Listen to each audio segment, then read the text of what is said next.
Você acompanha o programa Ciência e Espiritualidade e hoje nós estamos falando um pouquinho sobre genética.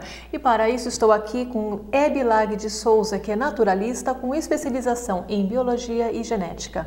Bom, Hebe, a gente fala bastante de genética, né, da espiritualidade, e é inegável os avanços que a ciência, né, tem obtido, né, nos dias de hoje. Bom, no entanto, alguns cientistas, né, estão levando a genética para um lado não tão espiritual assim, né, como a gente pode ver no caso da eugenia, né, onde tentam fazer o ser perfeito, né, e na sua visão, né, como biólogo, né, você fez uma especialização em biologia e genética. Eu sou geneticista. Como que você vê essa questão da eugenia? Olha, a eugenia, para mim, ela vai contra os princípios humanos, né? Porque ela não dá liberdade do indivíduo ser, né? E todos têm direitos de viver e todos têm direito de ser aquilo que são. Então você vê a eugenia, o desastre que foi no nazismo, por exemplo, quantas mortes causaram, né? Como é que lá na África, lembra, contra os brancos, contra os negros, o apartheid, aquela história toda, né? Porque uns tinham preconceito contra os outros, ali os negros contra os brancos não deixa de ser. A eugenia é muito relacionada com uma história de preconceito, né?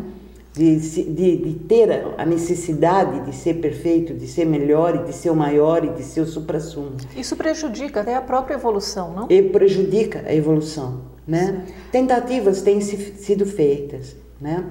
Então, quando surgiu aquela história de bebês de provetas,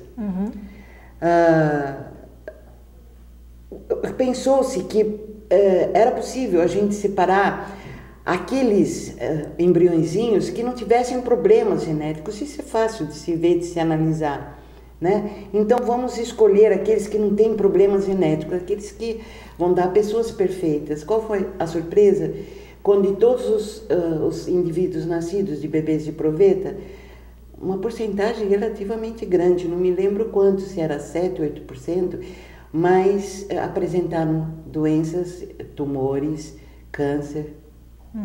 Então você vê que não adianta você escolher as melhores características, não adianta você querer purificar a raça, porque essas coisas vão acontecer. Vão acontecer porque todo mundo pensa que falar em gene é muito fácil. Então o mecanismo genético é fácil? Não, não é fácil. Não é fácil. O gene, ele não determina nada. Ele potencializa o corpo físico para adquirir determinadas características. Se ele vai expressar ou não essas características, depende das condições ambientais onde o organismo se desenvolve. Então, desde o útero materno, aquele meio interior da mãe, né, já está influindo no desenvolvimento, influindo sobre as características que vão se expressar, né? O ambiente externo, quando ele nasce, o tipo de alimentação, o clima, tudo é fator externo, vai influir sobre o desenvolvimento daquela criança. Certo. Isso, né, até aparece já no próprio Missionários da Luz, né? No capítulo 13 e 14. Exato, é verdade. Né? Você lembra daquela história que ele contou, né? Dos construtores espirituais. Dos construtores espirituais. Então, se você olha pelo lado espiritual, como você pode considerar os fatores genéticos, né?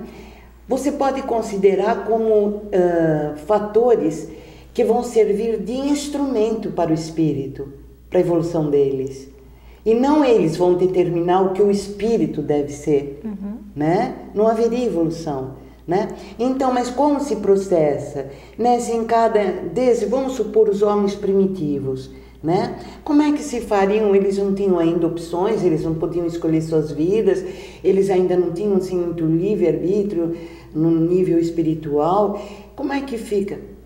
Muito bem, tem os construtores celestes, são espíritos celestes que trabalham na criação, que caminharam durante toda a evolução desse universo, na formação dos mundos, na formação da vida quando chegou aqui na Terra, no princípio inteligente, na organização da estruturação genética.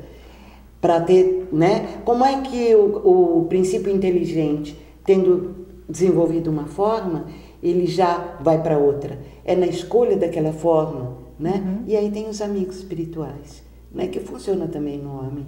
Certo, muito bem. A gente vai fazer mais uma breve pausa e voltamos logo após nosso intervalo.